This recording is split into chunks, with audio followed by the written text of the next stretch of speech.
Hi everyone. I'm sitting here in the studio right now, gearing up to do our 2 time a week live. I'm trying to find a better way of doing this because we're doing it on mobile, which is supposedly better for stuff that I don't understand. I'm gonna do it this way. Maybe this will work. I do have a mobile holder, but it's not great, to be honest. I feel like there's other ways. So yeah, I figured we would talk a little bit today about the news regarding Donald Trump and his Twitter account and how he's using that as obviously a tool to excite his base. And there's pluses and minuses, obviously, to censoring Donald Trump. I'll just start with that because the news today is really about Jack Dorsey, who's the CEO of Twitter, and why he won't do anything. As of about an hour ago, Twitter did decide to take some sort of action. They are labeling Donald Trump's tweets because there's a whole array of issues here in the last day, really, about his Twitter feed. But the one that they're trying to address is about how Donald Trump is discussing vote by mail. He is essentially saying that there's going to be voter fraud with vote by mail. Donald Trump tweeted this at 5:17 a.m. this morning Eastern time. There is no way, zero in parentheses, the mail-in ballots will be anything less than substantially, I can't say that, substantially fraudulent. Mailboxes will be robbed, ballots will be forged, and even illegally printed out and fraudulently signed. The governor of California is sending ballots to millions of people, comma, ... anyone, ... So that was the tweet that he sent out. And now Twitter is saying to address this issue, they're going to issue warning labels because it's misinformation. I mean, it's verifiably misinforming voters. And he obviously uses his Twitter account to misinform voters all day long. But voter suppression, I mean, that is voters. If anybody else were to do it, of course, it would be voter suppression. So now Twitter is saying they're doing warning labels. Now, this comes the same day that Joe Scarborough has pushed back against Donald Trump's tweets, pushing conspiracy theory about Joe Scarborough, of course, is an MSNBC host of Morning Joe. And Donald Trump has been attacking him mainly because, Joe Scarborough questions Donald Trump. And he is making the point right now. Donald Trump is essentially making the point, the grand scheme for him is he's trying to make it sound like there is this conspiracy against his administration, whether it's the deep state or, in his case, he now calls it Comcast, not Comcast, which is the parent company of MSNBC. That's his goal, is he's trying to he's taking the 2016 election to another level, except he's the president, of course, and he controls, as he's exhibited, he is controlling so many different agencies. So, he's challenging the deep state, like that's one of his narratives. He's pushing conspiracy theory about Obama with Obamagate that nobody can really make sense of. He's making the media out to be co-conspirators in all this. And now it's about Joe Scarborough. So what happened with Joe Scarborough was, and I'm quoting from CNN Business, which pushed this out a few hours ago, not even like an hour ago. 6 times this month, in a vile attempt to punish a political rival, President Trump has tweeted about a decades-old conspiracy theory about Joe Scarborough. And it has to do with his dead wife. This is crazy. Trump smears about Scarborough centered on the 2001 death of Lori Klausudis, who worked in his Florida office when he served in Congress. About a dead wife, excuse me. Scarborough's opponents and a bevy of internet trolls have tried to blame him for her death, even though he wasn't in Washington at the time. And there have been letters now related to this. It's a cold case. This is crazy. His Klausudis' widower, who's this guy, TJ Clausewitz, he wrote a letter to Donald Trump and he wrote a letter to CEO Jack Dorsey, asking them to remove Trump's tweets. The letter said, nearly 19 years ago, my wife, who had an undiagnosed heart condition, fell and hit her head on her desk at work. And Trump is saying it's a cold case, right? She was found dead the next morning. Her name is Lori K. Clausewitz, and she was 28 years old when she died, he wrote in the letter to Jack Dorsey on May 21st. Her passing is the single most painful thing that I've ever had to deal with in my 52 years and continues to haunt her parents and sister. So he later on asked to protect her memory that Twitter and Jack Dorsey remove the tweet. Donald Trump's tweet. So there's this, it's insane. Like Trump is basically trying to blame a political opponent or media opponent, I guess, for this death, pushing conspiracy theories. This is a presidency of conspiracy theories. So my question is, why can't, I think a lot of us are asking, why can't Twitter condemn this? And I think part of the situation here, and Trevor, you make a great case, keep the tweet and correct it and retweet it from the Twitter account. I think part of the issue here is that we are using Donald Trump's Twitter feed as a society to understand what's going on. How many times is he tweeting things out and we learn about some program that's not public, or some relationship he's having, or some argument that was supposed to be behind closed doors with one of his members of his administration?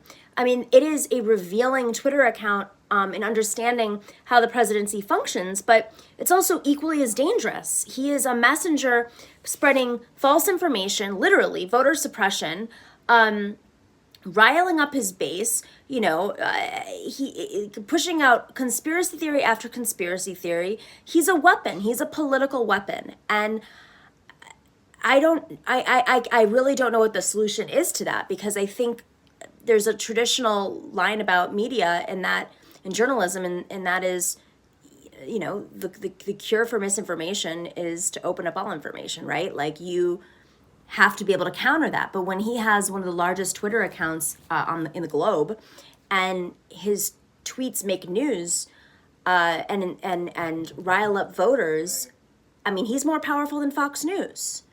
And of course, they reiterate it on Fox News. He's also bat signaling to every single conservative media outlet and organizer and underground conspiracy theorist to push out his narrative. He tests narratives. He pushes controversy. Look at Joe Scarborough. That was something he intentionally set, and now Joe Scarborough has to respond. So he's pitting himself against MSNBC now, and that builds this back and forth that he wants in this election cycle. He wants MSNBC to be the rival because he wants it to have an enemy riles up his base and excites them, but it also pushes the narrative he wants into the news cycle that could ultimately affect the voters, the swing voters in the battleground states that he wants to excite again. And of course, as we were talking about today on the Majority Report, he's pushing Obamagate. He's trying to tie a bunch of conspiracy theories to the Obama administration to hurt Joe Biden, and Joe Biden's not doing anything. He's just sitting there. He's literally sitting there, and when he is interviewed, he messes up. So he's not working to excite his base, but Donald Trump is, and he's using Twitter as a weapon.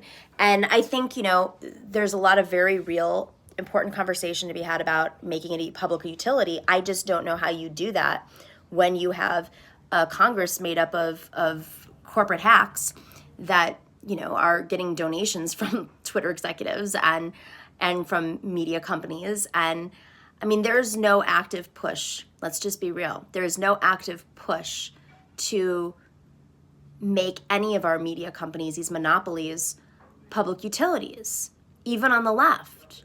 And that is because of the makeup of our Congress. So, all roads lead to who is in Congress and who are they taking money from? Do you think that Nancy Pelosi is going to make that push?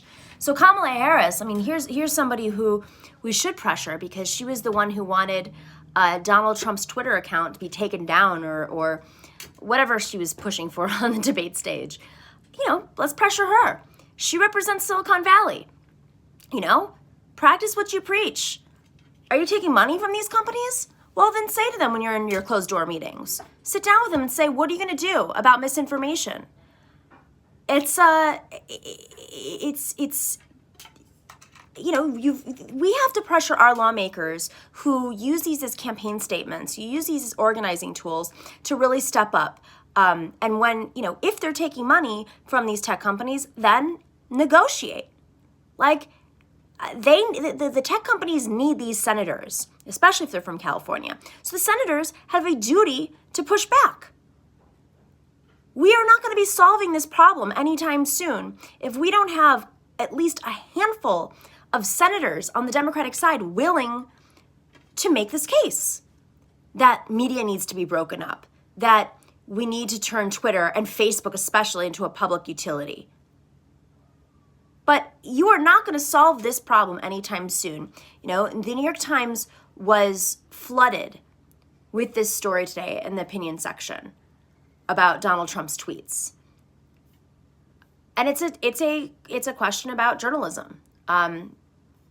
It's very dangerous. I don't know where we go from here. And Biden is doing absolutely nothing to reassure us. I am taking questions, guys. So you have any questions? Let's pull up this super chat. Any super chats? Any questions coming in? Oh, here we go. Now I see you all. I was only seeing some of you. Here we go. Shahid Buttar. I mean, that's exactly who we need in Congress. But he's, again, going to be, even if he's elected and he unseats Nancy Pelosi, he is going to be a junior congressional member. So we need more and more and more progressives in Congress to make this case so they can unify and actually have some leverage. You know, the squad, as Nancy Pelosi said, is only 4 votes. But they need to be quadrupled. Actually, we need 40 of them. We need a progressive caucus that has values that they run on, and those values are reflected in the donations that they're taking. If you're taking Comcast money, if you're taking Twitter money, if you're taking Uber money, then what right do you have to be in the progressive caucus? Is that just a tagline? Is that like an endorsement? Now you can go back into your community and say, I'm a member of the Progressive Caucus. Well, you know, how many members of the Progressive Caucus endorsed Joe Biden in the primary? How many members of the Progressive Caucus take telecom money? You know, it can't be, it has to be, the relationship has to be 2 ways.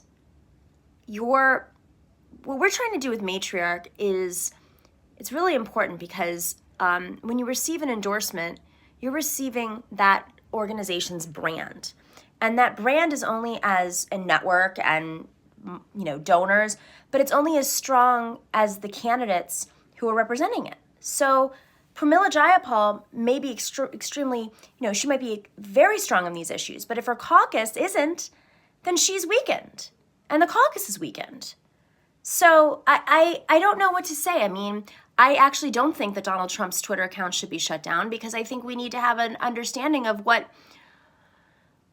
he is thinking and what he is doing internally, because so much of the White House is embroiled in controversy and lies and you know, erasure of truth and facts. And I mean, whatever, like you pick the department, like I'm not, we all know these things, but there needs to be some mechanism to fact check so that if Donald Trump says, oh, well, this is the left media, I mean, Donald Trump could arguably also say, I think this is the leverage he has, is I'm leaving Twitter and I'm going to go start my right-wing Twitter.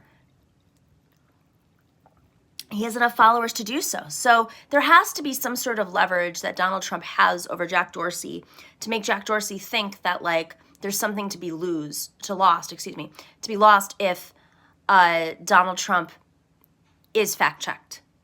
You know, all of his followers who are reading his Twitter account, you know, what are they going, if Twitter fact checks him, is Donald Trump going to suddenly say, like, that's the left-wing media? Well, if it's left-wing media, then why are you on Twitter? And then Steve Bannon starts a right-wing Twitter. I don't know. I don't know what the alternative is, but I know that they're thinking 10, 20 steps ahead. And we are not. We're not. We're barely even able to stay on message together. So pretty dangerous stuff here. Yeah, fact check, Russiagate, fact check. It's on both sides. We know this. Media literacy does need to be better understood, but there are even folks in the media who don't. I mean, how many of these media, don't forget, like in 2009, there was a huge media crisis and so many newsrooms and newspapers shut down, and you lost local reporting, you lost state house reporting, and that's where a lot of the lawmakers come up. And because of that, a lot of reporters weren't taught how to be strong reporters because they didn't get that, they didn't get that local reporting, and they weren't covering, mayor's offices and following the money. And then as a result, the folks that are able to hire local reporters, like Politico, for instance, they don't have fact checkers there. Fun fact. And they get away with a lot. It's access journalism, so they cut deals with folks that they think that they're going to have access to, and then they became weapons for suppressing left movements. I'm a victim of Politico. They don't have fact checkers. That's all I'll say. So when you have a media crisis, media literacy changes even through that, even on the reporting end. It's reporters might be able to justify not reporting on something if it means that they are going to lose access to somebody they think in the long term they're going to need access to. Maybe they don't cover a race. Maybe they don't cover an endorsement. Maybe they don't cover a big story. Maybe they don't push back against, a local lawmaker because it means that they're going to be shut out of accessing them when they need to get a big story. And everything's so clickbait dependent on now. I mean, they're all depending on clickbait for their fundraising, for their financial models. So, ultimately, at the end of the day, we're living in a broken system where our media needs to be publicly funded, and our elections, of course, need to be publicly funded, but there needs to be some sort of responsibility, and Twitter is not living up to that, and Facebook sure as hell isn't. They're like political actors. I don't know. I don't know. I'm looking at Donald Trump's Twitter right now because his response was, "Twitter is completely stifling free speech, and I, as president, will not allow it to happen." Twitter is now interfering in the 2020 presidential election. They are saying my statement on mail-in ballots, which will lead to massive corruption and fraud, is incorrect, based on fact-checking by fake news CNN and the Amazon Washington Post. That is Donald Trump saying that. So, major crisis here. This is, I think, a turning point, and we have to pay attention to this because, Twitter did the absolute least they could do in checking that about mail-in ballots. Yes, Twitter did use CNN sources to fact check him, but that doesn't mean sources. What does that even mean? CNN sources, CNN report. I think we all know mail-in ballots, by the way, like there's extensive reporting on this, that mail-in ballots they don't help or hurt one party. But Republicans their game right now is not just depending on exciting their vote. They want to depress our vote. They want to suppress our vote. And so the metrics they're thinking is that they want to make sure that mail-in is blocked so that Democrats don't have, this is the way that they're going to get to the polls. So if they can get folks to the polls in some other way, because they're not afraid of going to the polls because they're saying like COVID's done, then, mail-in voting for Democrats would be the alternative. So it's very dangerous. This is not a good moment for society. So I hope you all are well. I just wanted to chime in because I'm reading this all right now, and we're going to do another live stream on Thursday. And, we'll be discussing the news of the day on Thursday. I am getting excited because we're taping a great show on Thursday, so I'll catch you right after I tape the show. But pretty fun times. If you haven't already, click subscribe and share and like, please do so. And if you are not a patron, we have an amazing show that just went up on YouTube, but Patreon, they get access, all of our patrons get access to the shows early and extra interviews and now we have swag. We have this amazing mug, and we got stickers, and we've got bags, and hopefully someday we'll be able to do live events soon. And that's where, you know, we'll be able to share more of our perks from our live events. So thank you, Catalina, for being a patron. Thank you to all of you who are patrons.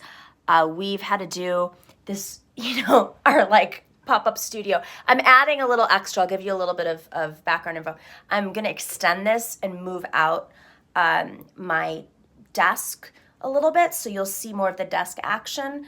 I've made some room in here so we can have like a little bit of a bigger set.